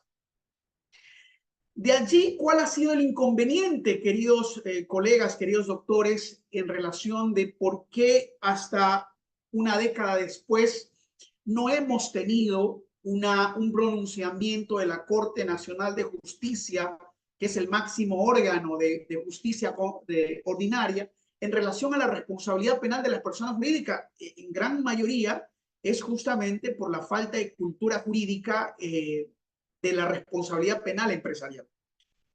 Es más, yo como juzgador he tramitado algunas causas en los que una de las partes, me refiero a la Fiscalía, ha formulado cargos o ha imputado responsabilidad penal a las empresas, pero por delitos que están fuera del sistema de números clausus.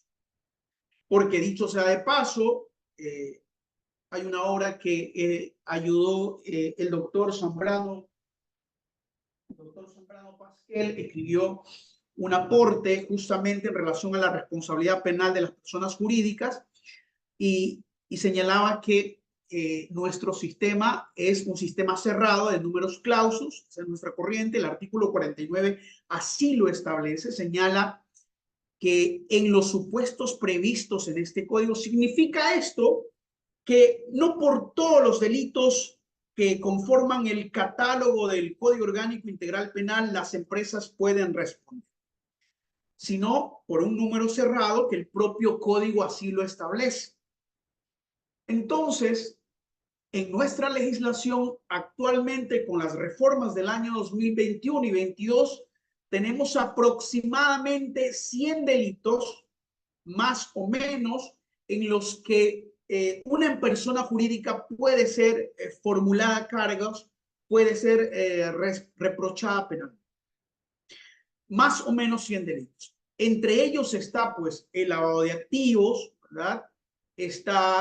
Tenemos la defraudación tributaria, el delito de cohecho, el tema del delito de administración contra la eficiencia de administración pública, todos los delitos económicos.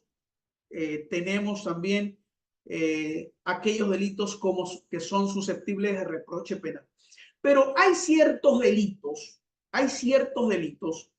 que no me explico por qué el legislador ha considerado que dichos delitos no son susceptibles de responsabilidad penal empresarial. Y me estoy refiriendo al delito de tráfico de drogas. Recordando que en España la primera sentencia justamente de la responsabilidad penal de empresas, estoy hablando de esa exportación o importación desde Venezuela a España, fue justamente en tema de drogas.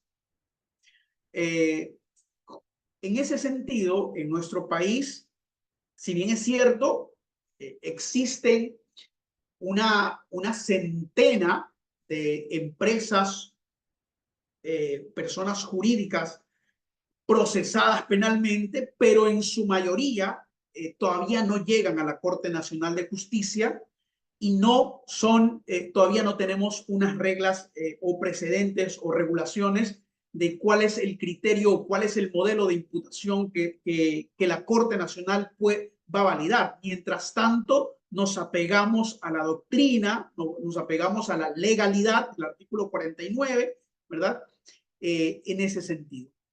Eso, y también quería manifestarles en este caso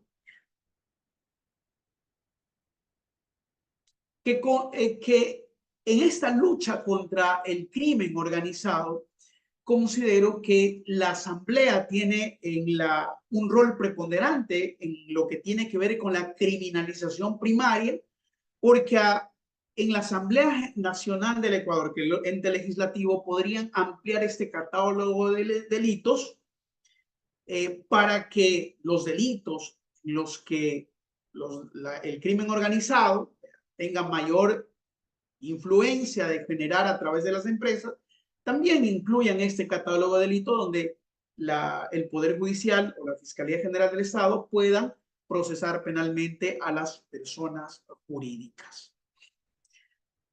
Y tenemos en nuestro país, asumo que en gran parte como Argentina, México, en España, Chile, donde se reconoce la responsabilidad penal empresarial, tenemos a partir del año 2020 o 21, para ser preciso, ¿verdad?, el reconocimiento expreso, positivizado, de los modelos de control o programas de cumplimiento en Ecuador, en nuestro país, en ordenamiento jurídico como nuestro, como un incentivo positivo a fin de que las empresas medianas y grandes que adopten en su seno programas de cumplimiento para que el crimen organizado obviamente no genere delitos como corrupción entre privados, como cohecho, como lavado de activos, y este modelo de control sea eficaz y previene la comisión de infracciones,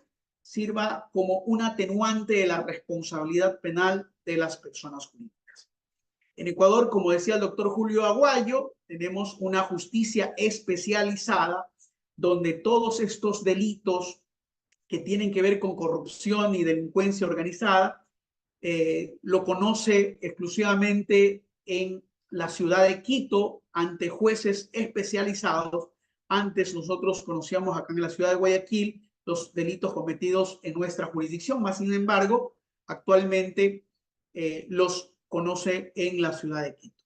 Y para culminar, queridos colegas, doctores de distintos países, en nuestro país tenemos, así como medidas cautelares de carácter personal y real para las personas naturales, nuestra legislación ha reconocido estas 3 medidas cautelares para las personas jurídicas. Entre ellas, el ente órgano jurisdiccional puede adoptar medidas cautelares cuando observa que el crimen organizado o una persona jurídica, básicamente, se encuentra procesada penalmente, sea por lavado de activos, por delincuencia organizada, sea por cohecho o corrupción entre particulares. Puede adoptar tanto la clausura provisional de locales como la suspensión temporal de las actividades de la persona jurídica o inclusive intervención del ente rector como medidas cautelares exclusivas para las personas jurídicas. Hay otras medidas cautelares de carácter real que también son aplicables, pero también son aplicables para las personas naturales. Tenemos un régimen de pena, obviamente, no son las mismas penas de cárcel que una persona natural. Tenemos un régimen de penas como multa, como comiso penal, clausura temporal, actividades de remediación y reparación y actividades de beneficio para la colectividad, y la disolución o la extinción que equivaldría si estamos en la persona natural, una pena de muerte, y la prohibición temporal o definitiva de contratar con el Estado.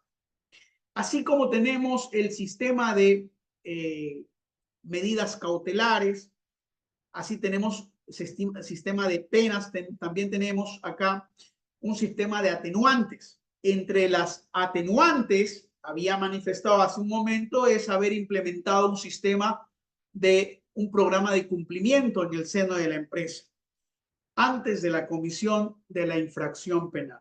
De la misma manera, tenemos una reparación integral antes del juicio y una denuncia voluntaria propia, ¿verdad?, antes del inicio de la instrucción fiscal. Y tenemos finalmente un sistema de agravantes. Hablo cuando la empresa ha sido reincidente y nuestra legislación habla de que se trate del mismo delito, ni siquiera del mismo bien jurídico, sino del mismo delito.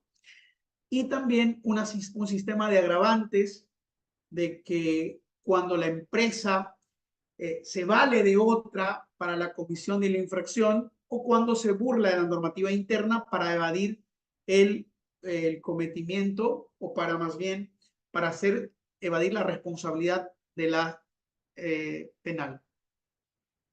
Y la circunstancia, al menos como operadores de justicia, la problemática que nosotros nos enfrentamos frente a aquellas empresas que han sido procesadas o que quizás son empresas que estando operando de forma regular han sido adquiridas por crimen organizado.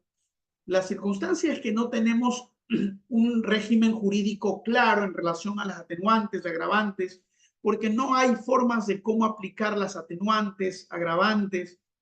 Por ejemplo, en el caso de disolución de la empresa o extinción de la persona jurídica, cómo ésta se puede incrementar o cómo ésta se puede agravar o cómo ésta se puede establecer como un atenuante. Ese régimen jurídico todavía no está claro. Algunos jueces hemos realizado consultas al máximo órgano, que es la justicia, la Corte Nacional de Justicia, y estamos a la espera justamente de que sean absueltas de estas dudas.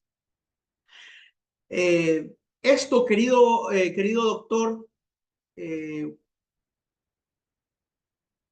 son los retos que enfrenta la Administración de Justicia a nivel nuestro país.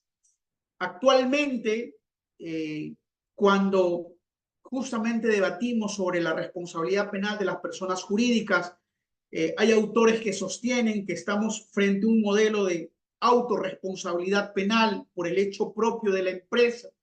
Hay autores, amigos quiteños, que también sostienen que más bien es un modelo de transferencia de responsabilidad, que es una heteroresponsabilidad penal. Sin embargo, no tenemos, como le vuelvo a repetir, un precedente de la Corte Nacional de Justicia que haga referencia con claridad cómo la Administración de Justicia puede de forma clara, garantizando la predictibilidad del derecho, que es la seguridad jurídica, resolver estos temas. Más bien tenemos sentencias tanto de cortes de primera instancia y de segunda instancia en delitos que nada tienen que ver con la responsabilidad penal de las personas jurídicas, delitos que no forman parte del sistema de números clausus. Bueno, esto es lo que puedo compartir, estimados doctores de distintos países, en relación a cómo el crimen organizado también está utilizando las empresas o las personas jurídicas, y cómo la política criminal también, a través de la criminalización primaria, ha establecido parámetros y herramientas para hacer frente a esta criminalidad empresarial. Muchísimas gracias por su atención y gracias por su paciencia. Muchísimas gracias, estimado maestro, doctor Homero Milton Tayupanda Quirós, por esta exposición tan en realidad concreta, basándose también en su experiencia jurisdiccional, ¿no? De su función, también como maestro en Derecho Constitucional y también la especialización que usted tiene en Derecho Empresarial, lo cual nos da un conjunto de conceptos importantes, sobre todo que a la luz de los hechos concretos, pues es una pista por la cual tenemos que continuar, que tenemos que seguir develando, en la medida que son las empresas, una fachada, se podría decir, a esta intervención del crimen organizado, las cuales se cuelan, ¿no? Por estas formalidades, ¿no? Que tiene toda empresa, pero que sin embargo devienen en actos ilícitos, y esto es una especie de financiamiento que también obtiene la criminalidad organizada y que de alguna manera los posesiona, ¿no? Los posesiona y los deja en una buena posibilidad de seguir operando y también captando, como bien lo dijeron los predecesores, los ponentes anteriores, a toda esta mano de obra barata que lamentablemente se presenta y se presume para este tipo de actos ilícitos como es nuestra juventud. En muchos casos, y no solamente es el caso de Ecuador, sino en varios países, pues la juventud un poco carente de falta de oportunidades, pues se ven y terminan enroladas en las filas de estas bandas organizadas. Saludar la presencia, como usted bien lo dijo, doctor Homero. No es la primera vez que tenemos el gusto de compartir cursos, congresos, foros. Ya tenemos una larga data con usted, mi querido maestro, y siempre nos complace saludarlo y verlo, al igual a tantas caras conocidas que vemos y saludamos en primera instancia, pero seguimos saludando porque a veces la memoria es un poquito traicionera, pero acá desde Argentina, a Colombia, Ecuador, también hemos visto que desde Estados Unidos, también caras muy, muy conocidas y amigas se unen a esta, desde Perú, por supuesto, también a estos ímpetus y a estas ganas de poder compartir conocimientos con grandes maestros de América Latina y también de España, como los vamos a tener en los próximos días. Muchísimas gracias, estimado doctor Homero Tayupanda Quirós, por esta presencia importante, en nombre del Instituto Nacional de Relaciones Internacionales de la Universidad de La Plata, Argentina, en nombre de IANCA, que es de nuestro querido maestro, doctor Miguel Ángel Martín, y la doctora María Los Ángeles Becarelli, desde la Universidad de Buenos Aires, Argentina, en nombre también de la Universidad de la UNEF de República Dominicana, donde está, y le mandamos un afectuoso saludo a nuestro maestro Pedro Duarte Canán, que ya pronto estaremos llegando con los amigos de la Pasantía Internacional en el mes de febrero a Santo Domingo, y además también con institutos, sobre todo el coanfitrión del día de hoy, me refiero a Atenea, que son docentes y alumnos de la Universidad Nacional de Córdoba de Argentina, que también están presentes en la organización de este evento, a Multijurídica, Instituto y Escuela desde Venezuela, con el doctor José Luis Vega Roche, y también a Legales Instituto de Perú. Muchísimas gracias a todos ustedes y bueno, antes de culminar la jornada del día de hoy, si me permiten hacerles la invitación para el día de mañana y compartir la misma, vamos a ponerla en pantalla para que a la misma hora, no sé si ya estamos ¿se ve doctor Homero? ¿Se ve la invitación? Ya se está viendo, perfecto. Claro, sí, El lo día, veo. el día de mañana continuamos con el Foro Internacional, el Foro Taller Internacional, Crimen Organizado, Política Criminal y Crisis Penitenciaria en Latinoamérica. Ecuador, más allá de un régimen de excepción, análisis estructural y científico. Mañana nos acompañarán el doctor Maximiliano Mauri Vidal, es el doctor en Derecho y también de la Universidad de la República de Montevideo, Uruguay. Nuestro querido amigo, el doctor Zair Mundaray Rodríguez, destacado abogado penalista y criminólogo de Venezuela, con ejercicio en Colombia. La doctora Susana Monti, de Argentina, abogada especialista también en Derecho Tributario por la Universidad de la UBA, Argentina.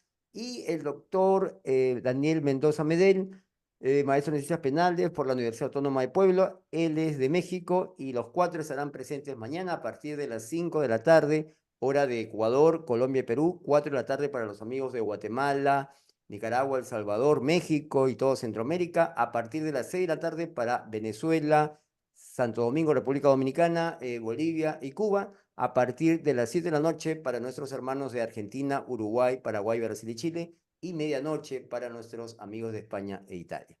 Walter Ceballos se despide de ustedes y espera recibirlos a todos con un fuerte abrazo latinoamericano y que podamos pues seguir por este camino que nos traza la Academia Internacional, felicitándolos a cada uno de ustedes por la paciencia de habernos escuchado, por haber participado y los esperamos el día de mañana. Muchísimas gracias, muy buenas noches. Muchísimas gracias, doctor Walter. Un abrazo, buenas noches con todos. Muy bien, muchísimas gracias también al doctor Alfonso Zambrano Pasquel y también al doctor Julio Abayor Gilés y a todos los que se han hecho presente el día de hoy desde los diversos países de América. Muy buenas noches, gracias. Buenas noches, buenas noches. Muchísimas gracias, doctores. Buenas noches, gracias. Muy buenas noches. Muy buenas noches. Muchas gracias. No, las gracias a Muy ustedes, buenas muy noches a buenas todos. noches. Gracias. No, hasta mañana, primero Dios. Doctor Ceballos.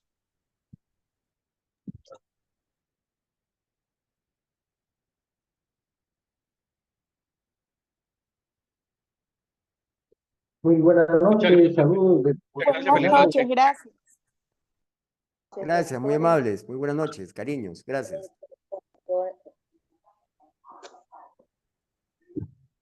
Saludos desde Guatemala, buenas noches. Saludos hasta Guatemala, la ciudad de la eterna primavera. Desde Colombia, feliz noche. Muchas gracias por la invitación y por la programación. Muchas gracias, doctor, lo esperamos mañana. Tenemos mañana nuevamente para Colombia a las 5 de la tarde y también continuamos el día lunes y martes 30, que culminamos a la misma hora para su país, Colombia. Gracias. Muchas gracias.